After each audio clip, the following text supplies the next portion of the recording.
what did you get fired for? Did you get caught fucking bitches in the one? No. I got fired for that. Really? I worked at a hotel Yeah, down in Atlanta, that's Georgia, crazy. and whatnot. My girlfriend had got me the job, and we was fucking in the room and whatnot. And I was the what you call it, the room service guy. Yeah. So I had the key to every room.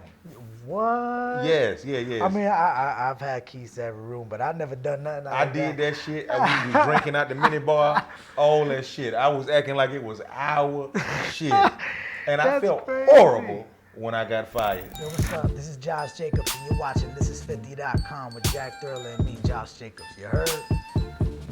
Oh, I'm sorry. I was over here playing with Marie Booty. Josh Jacobs, man. You know what I'm saying? Puerto Rican from Brooklyn and whatnot. You know, let's talk about the project you got, man. You shouldn't say it if you don't live it. Yeah, of course. I know now is the project I'm coming out with right now.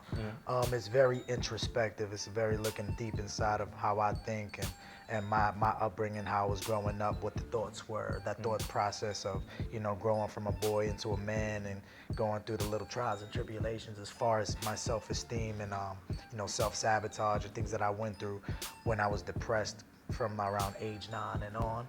You know, figuring out myself and how I work and how my family worked, and then like towards the end it really comes to an understanding of growth of, you know what, this is where it stemmed from. You know, which was, you know, my environment, my parents, my way of thinking, my, you know, my negativity back in those days, and bringing it fast forward to now where it's like it's more than just me and my music. It was like my life, and I wanted to put that into words and put it into music. So I can dig it. Now you went through in your journey to where you are right now about with depression, man. Can you speak on that and tell us what was that turning point in your life? Well, yeah, I mean, I would say the turning point of my life was around the time I was 21 or 22. I started like going through that transition of being a teenager into an adult and stuff like that. It's weird, like, right? Yeah, it's like you're 18. High school finishes, like, okay, then what? What do you do? So then, you know, I went to college. I got 2 of my degrees. I got an associate's and a bachelor's in criminology and criminal justice. But it just wasn't like something that I really wanted to do. It was just a Your backup mom made plan. you do it?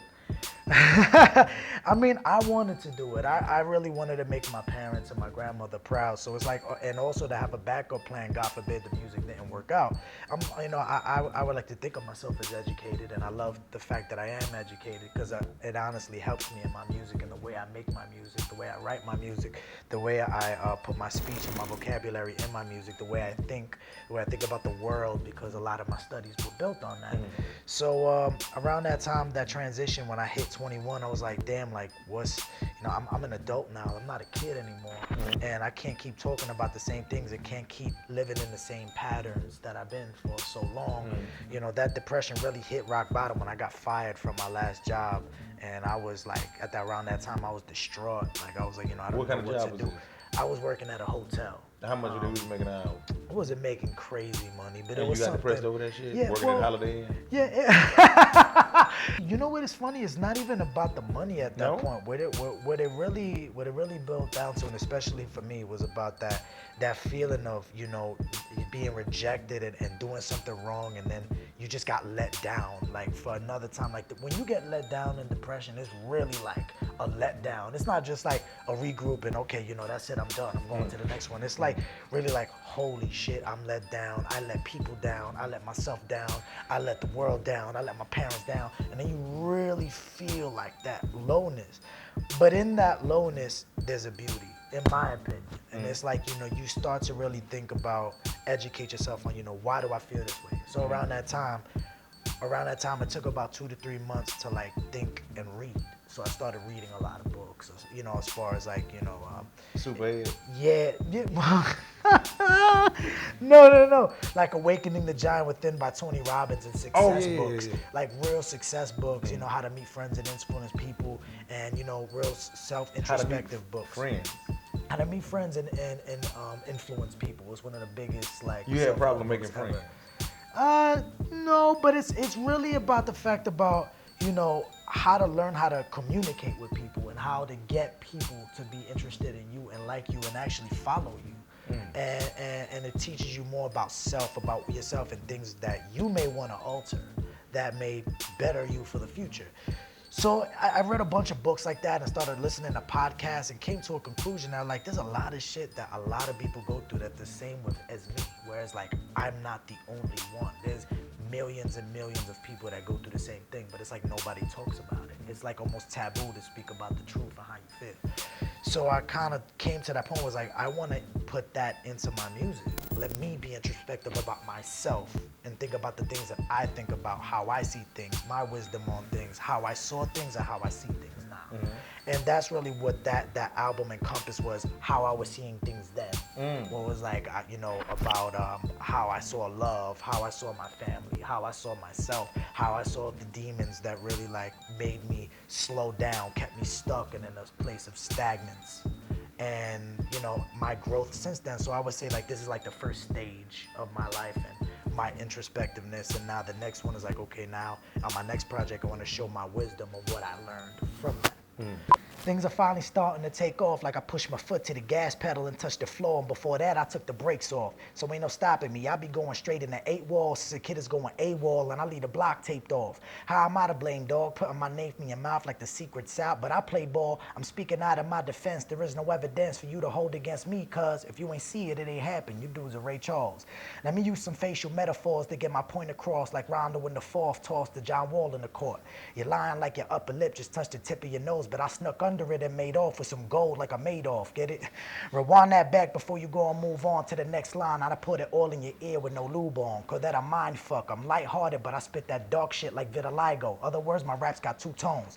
Spanish for the most part, but black in the right places, so shorties make faces. I'm hung like my John got a new song.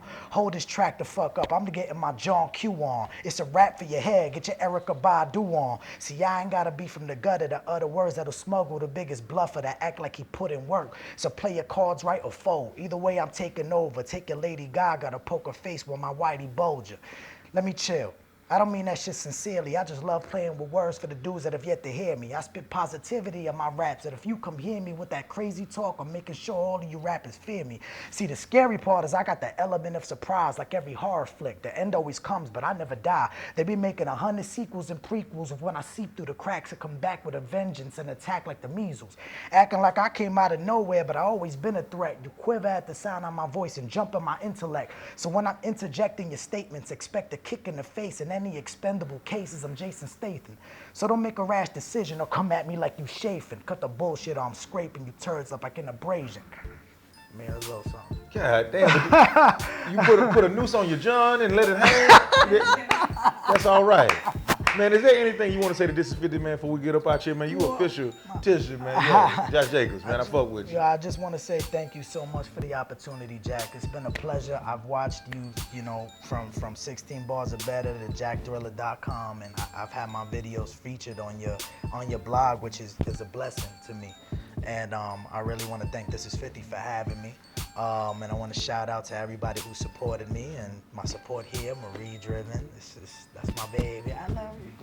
And shout out to my family, all my family who's supporting me. I have a very great family support system, so I'm grateful for that.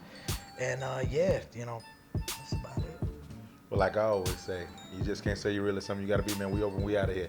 Do I have something in mind? Y'all go to commercial. Don't kiss them hoes in the mouth unless you got to.